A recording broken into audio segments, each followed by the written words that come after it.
En Allemagne, Lloyd Austin, le chef du Pentagone américain, va s'exprimer dans une seconde. Réunion, vous le savez, autour de 40 pays à l'initiative des Américains. Le voilà, le chef du Pentagone, qui va prendre la parole pour nous dire ce qui a été décidé en aide à l'Ukraine. On l'écoute.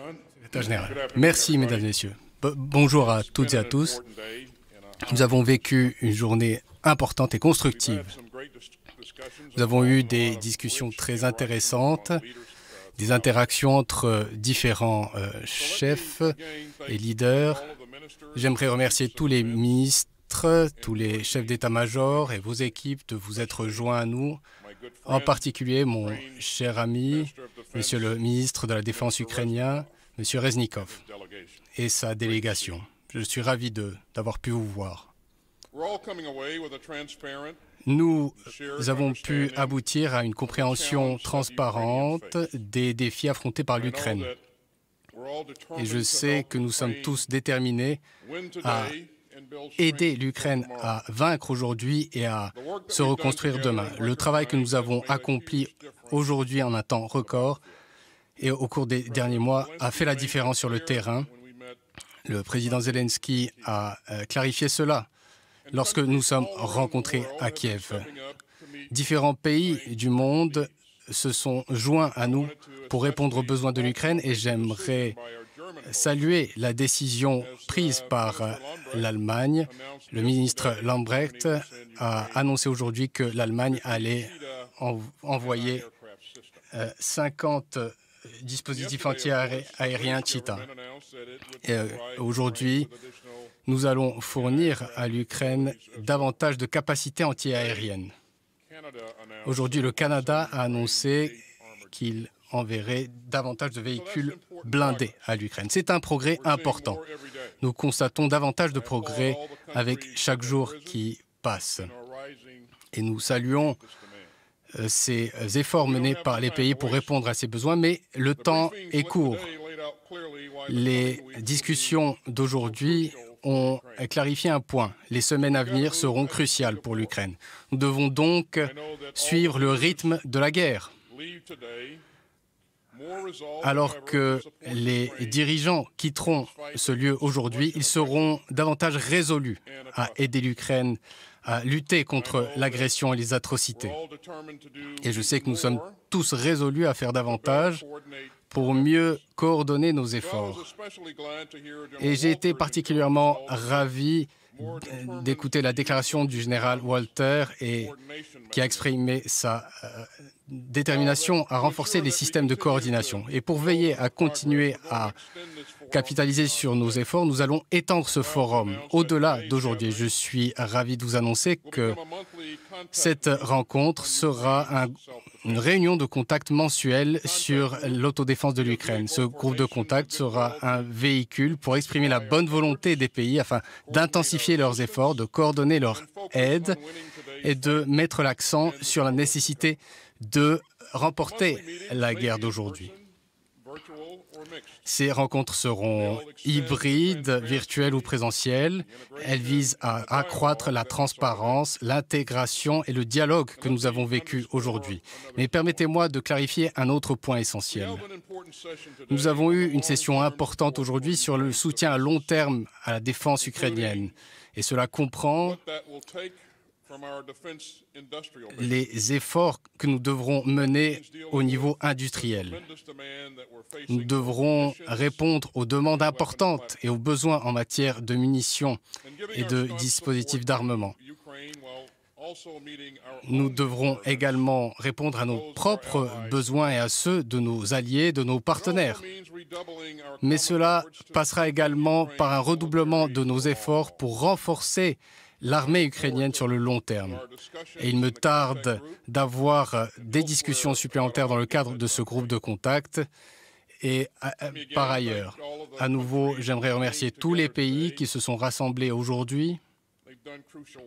Ils ont accompli un travail crucial. Et ils ont envoyé un message très fort. Nous allons capitaliser sur les efforts d'aujourd'hui, sur les progrès d'aujourd'hui. Nous allons continuer à communiquer avec les nations qui exprimeront leur bonne volonté pour aider l'Ukraine. Nous allons œuvrer de façon transparente à poursuivre nos progrès avec nos alliés et partenaires. Nous allons continuer à soutenir et à renforcer l'armée ukrainienne pour les batailles à venir. Alors, nous quittons cet endroit aujourd'hui renforcé, et tel est le cas de l'Ukraine aussi. Je vous remercie et je suis prêt à répondre à vos questions. Merci, Monsieur le secrétaire d'État. Première question de l'AFP. Merci. Monsieur le secrétaire d'État, j'ai en réalité deux questions pour vous. La Moldavie renforce ses mesures de sécurité après une série d'explosions dans la région séparatiste de Transnistrie. Y a-t-il un risque de débordement du conflit en Moldavie?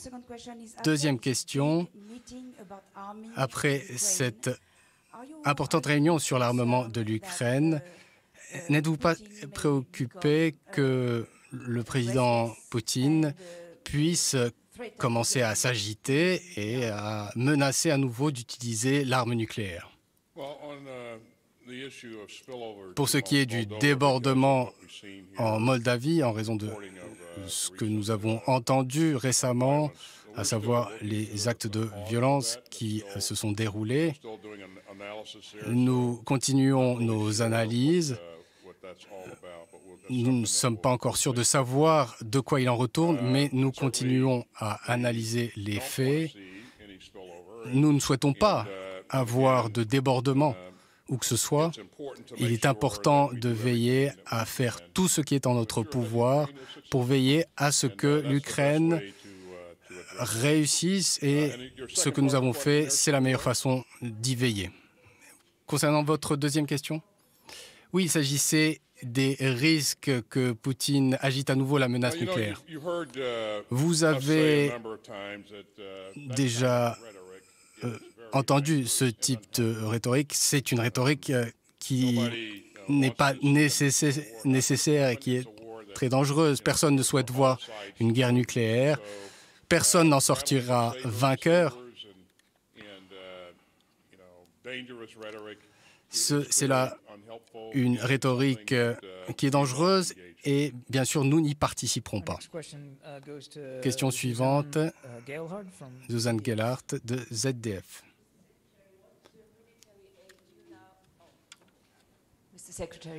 Monsieur le secrétaire d'État, quelle aide militaire attendez-vous à présent de l'Allemagne et pensez-vous que la livraison de tanks Gepard est suffisante de votre point de vue?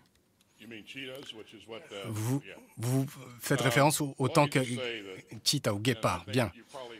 Vous m'avez sans doute déjà entendu dire cela lors de précédentes visites en Allemagne. Je considère l'Allemagne comme un grand allié, un pays ami. J'ai servi en Allemagne en tant qu'officier. J'ai collaboré avec les forces armées allemandes et c'est toujours un plaisir de collaborer avec nos partenaires allemands. Et je crois qu'il est important que l'Allemagne fournisse 50 dispositifs Gepard. Je crois que ces dispositifs renforceront les capacités de l'Ukraine. Mais pour ce qui est de ce que l'Allemagne pourrait faire à l'avenir, il s'agit là d'une décision souveraine, une décision que devront prendre les dirigeants allemands. Je ne vais pas faire de spéculation, mais en tout cas, sur la base de ce que j'ai constaté au cours de mes interactions avec le ministre de la Défense, eh bien, j'ai pu constater sa volonté de faire tout ce qui était en son pouvoir pour trouver davantage de moyens afin de fournir de bonnes capacités de défense à l'Ukraine afin qu'elle puisse poursuivre ce combat. John Smith du New York Times. Monsieur le secrétaire d'État, vous avez indiqué que l'un des objectifs des États-Unis en Ukraine était d'affaiblir la Russie. Est-ce que vous pourriez clarifier ce point? Et en particulier, qu'est-ce que vous souhaitez affaiblir en Russie et quels seraient vos critères de succès? Oui, je crois que nous avons été suffisamment clairs dès le départ. Nous souhaitons rendre les choses plus difficiles pour la Russie, qu'elle soit moins en mesure de menacer ses voisins. Et au cours de ces 62 jours, qui se sont écoulés depuis que la guerre s'est déclenchée entre la Russie et l'Ukraine, eh bien, les troupes terrestres de la Russie ont été affaiblies de façon importante. Le bilan est lourd pour la Russie. La Russie a également perdu beaucoup d'équipements, beaucoup de munitions. La Russie a perdu beaucoup de forces de combat aériennes. Et cela leur prendra du temps de remplacer ces capacités en raison des sanctions et des restrictions au commerce qui leur ont été imposées. Et nous souhaitons veiller à nouveau à ce que la Russie n'ait pas ce même type de capacité afin de brutaliser ses voisins, comme nous avons pu le constater lors de ce conflit. Question suivante. ARD. L'ARD.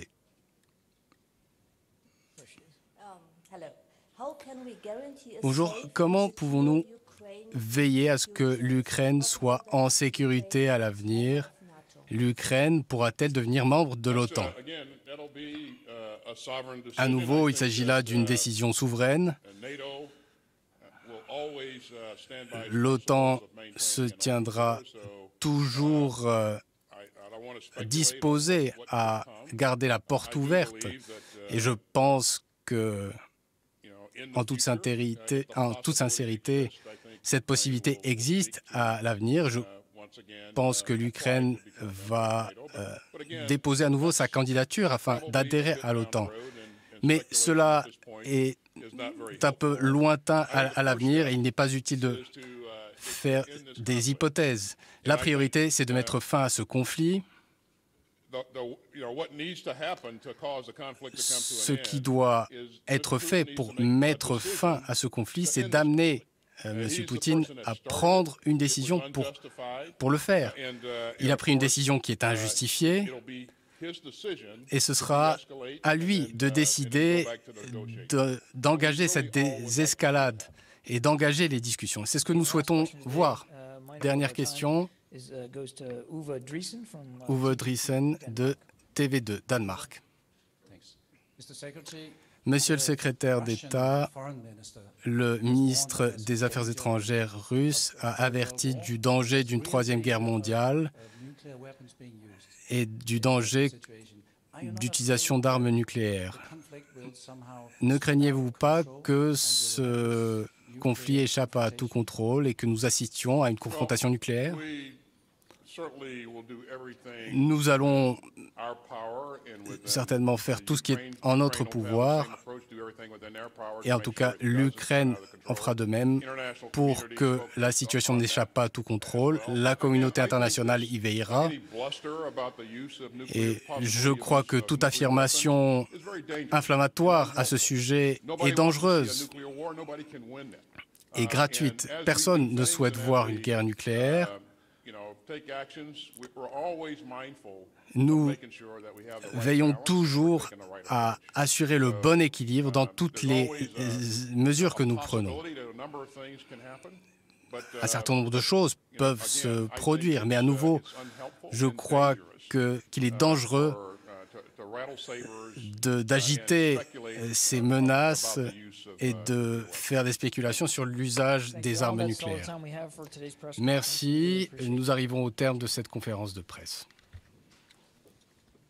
Conférence de presse rapide. Les réponses sont claires, rapides et efficaces. Je ne sais pas ce que vous en avez pensé les uns et les autres. Je voudrais juste saluer Didier François qui nous a rejoint. Bonjour. Mon cher Didier, bonjour. Et l'amiral Michel Olagaray qui nous a rejoint également, que je salue et que je remercie d'être venu une nouvelle fois. Alors, on va commencer là-dessus. Effectivement, que retenir de ce que dit Lloyd Austin, le chef du Pentagone américain? On rappelle, cette réunion, c'était 40 pays à l'initiative des Américains pour essayer de voir comment on organise une nouvelle aide militaire à l'Ukraine. Sur la base de Ramstein en Allemagne. Voilà, c'est en Allemagne, c'est une base américaine qui a été créée pendant la guerre froide. C'est une très grosse base, c'est la base la plus importante en Europe. Voilà, et donc il dit, bon, les semaines seront cruciales, effectivement, on va faire tout ce qu'on peut pour éviter que tout cela ne s'enflamme. Par exemple, le risque de débordement en Moldavie, bon, bah, on va surveiller, on va voir ce que ça donne. Est-ce qu'on joue avec le feu, lui a posé, c'est une question que lui a posée l'un de nos confrères. Et en fait, il a l'air de... Enfin, c'est un peu la question que tout le monde se pose, Didier François. C'est-à-dire, la ligne rouge, on sait qu'elle existe. Reste à voir si Vladimir Poutine réagira si elle est franchie, quoi. Alors, la première chose qui est quand même très, très importante, c'est de rappeler, et c'est ce qu'il a fait avec beaucoup de force le secrétaire d'État à la Défense américain, la détermination occidentale et américaine particulièrement, puisque c'est eux qui ont les plus gros moyens, de faire échec à l'agression russe. Et ça, honnêtement, c'est extrêmement clair. Et je pense que si Vladimir Poutine n'a pas entendu ce message sur les prochaines semaines, ça va poser un problème. Parce qu'il garde ouvert la porte de négociation, puisqu'il dit que comme Vladimir Poutine a commencé les hostilités, c'est à lui de commencer la désescalade et de venir en négociation, mais que clairement, tout sera fait pour l'empêcher de gagner et de mettre en œuvre son plan. C'est donc à partir de là qu'on peut effectivement se poser la question de ce que sera la réaction de Vladimir Poutine. Mais enfin, en tout cas, ce qui a d'intéressant, c'est de montrer que côté occidental, maintenant, clairement, de manière même affichée, en plus des livraisons d'armes, il y a du côté américain le fait d'assumer, le fait de dire que, grosso modo, l'objectif, alors les buts de guerre ne sont pas totalement fixés, parce qu'ils disent on va l'empêcher de gagner, mais enfin, l'objectif, c'est d'affaiblir la Russie. Mais c'est d'affaiblir la Russie, bon, ce qui est pour qu'il ne puisse pas être à nouveau une menace pour ses voisins. Donc on voit bien que ça va aller assez loin et que, grosso modo, il y a une certaine détermination qui fait que le message est clair. Il n'y aura pas, pour les Russes, s'ils pensent avoir plus tard pouvoir gagner, il n'y aura pas de solution militaire de leur côté. Ils ont intérêt à revenir en négociation. Ça ressemble un peu, Catherine, à on a pris des mesures économiques, puis un deuxième paquet de mesures économiques, puis un troisième, un quatrième, un cinquième. Bon, ben maintenant, voilà. On est arrivé au bout du chemin sur les mesures économiques. On va passer à une vitesse supérieure, en l'occurrence la vitesse militaire, dans l'offensive quasiment.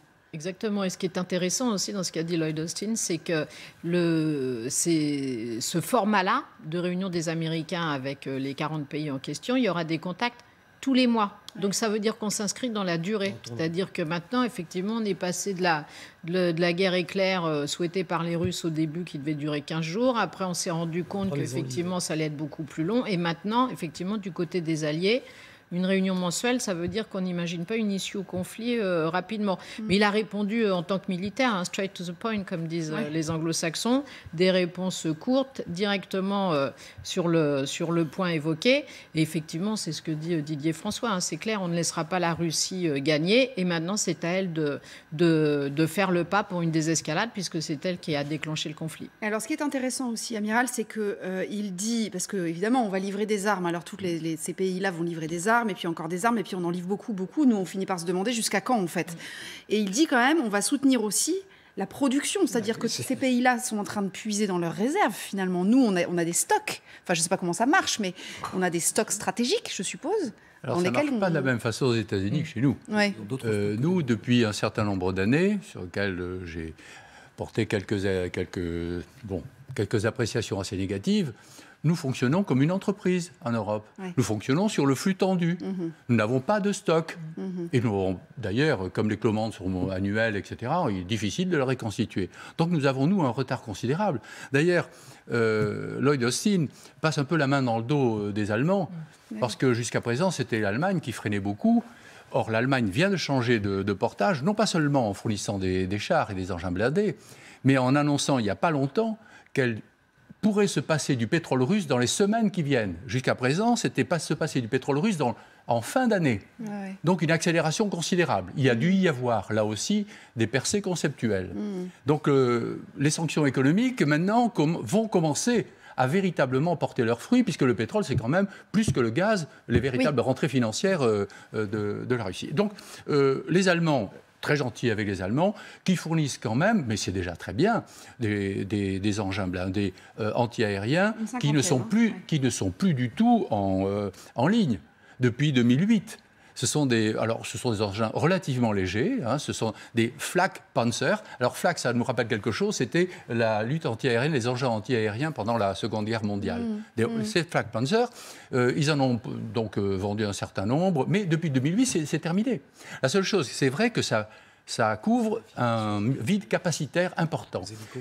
Contre l'anti-aérien à courte portée, il leur manquait quelque chose. Les hélicoptères, ça va être... Il manque aussi des missiles plus importants, mais à courte portée, oui. D'autant que ces engins-là, qui font quand même 46 tonnes, pour 2 canons de 35 mm, mais extrêmement précis, on peut dire qu'ils peuvent aussi servir à la défense sur terre, à niveau des fantassins et niveau des transports de troupes. Ce qui fait que vous embusquez un certain nombre d'engins comme ça sur le front du Donbass, vous pouvez tirer sur les hélicoptères si il leur vient encore l'idée de faire des assauts aéroportés qui leur ont coûté très cher d'ailleurs dans le nord de Kiev, mais aussi tirer au niveau du sol. Défendre niveau. Et pas simplement risquer tous leurs chars précieux, qui sont maintenant des T-72 aussi, donc là aussi c'est pas très nouveau. Voilà. La problématique, c'est quand même de les acheminer, toutes ces armes-là. Oui, mais surtout d'avoir du moderne.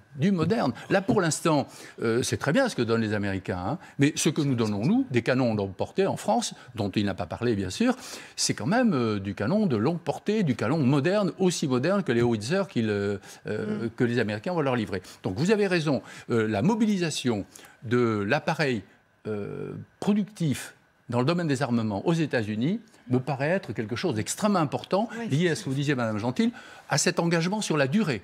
Donc le leadership, ça rappelle quand même des vieux souvenirs où, brutalement, les Américains, tout d'un coup, décident de prendre le leadership, mais s'en donnent les moyens. Des moyens dont ne dispose manifestement pas l'Europe occidentale. Avec également un leadership Anne Kratz qui peut se révéler dans le gaz, puisqu'on a bien dit que... Alors, c'est à plus longue échéance, évidemment, mais enfin, on a bien dit que c'était effectivement, pour les Américains, peut-être aussi un bon deal, si j'ose dire. Mais enfin, le gaz, les Allemands auront beaucoup de mal à se passer du gaz russe avant la fin de l'année. Du pétrole, oui, mais c'est pas la même chose. Mais pas du gaz. Non. Les Ukrainiens utilisent encore aujourd'hui le gaz russe. Les Russes n'ont pas fermé le robinet du gaz ukrainien, ce qui est quand même un des grands paradoxes.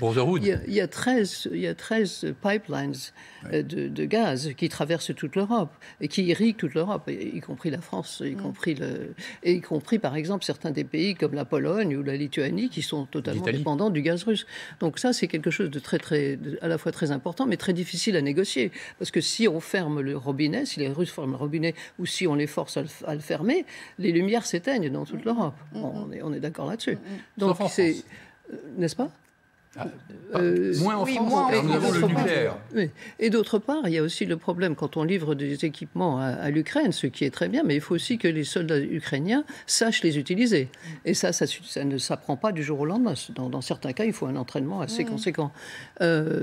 Donc, tout ça, c'est très bien. Monsieur Austin a bien dit très clairement qu'il ne laisserait pas la Russie gagner. On en était déjà persuadés, de toute façon, depuis un certain temps.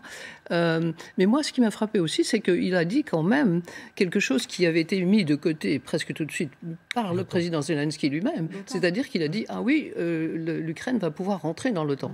Alors poser sa candidature. Ça, c'était poser sa candidature, oui, mais enfin...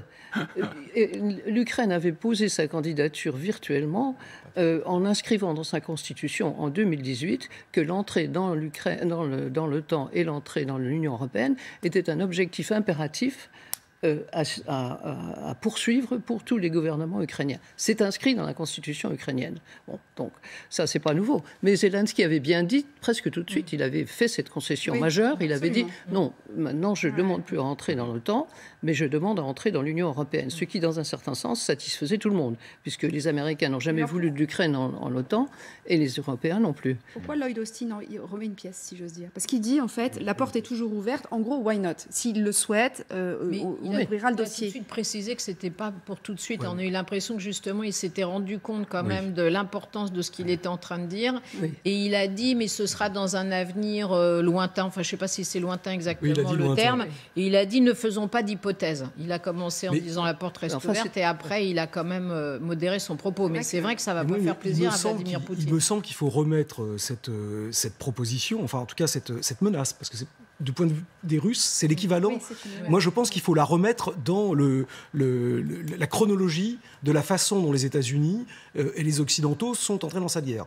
Rappelez-vous qu'ils sont quand même rentrés avec quand même un petit peu sur le recul, sur le thème on n'enverra pas un homme, attention, pas, etc., etc. Mais ils ont quand même donné les moyens de briser le premier assaut russe et donc de mettre en l'air complètement les plans de Vladimir Poutine. Donc ça, c'était le premier choc. Paf, on attaque, on prend le premier choc. Puis après, on commence à habituer les opinions publiques occidentales au fait qu'on va aider les Ukrainiens et les Ukrainiens se débrouillent bien et finalement mettent en échec les Russes. Et donc là, on peut commencer à monter en gamme. On envoie un peu plus d'armes. Et là, maintenant, on est dans la troisième phase où on leur dit, bon, ben maintenant, vous avez bien compris, vous avez déjà perdu sur Kiev. On va peut-être pas vous laisser gagner dans le Donbass.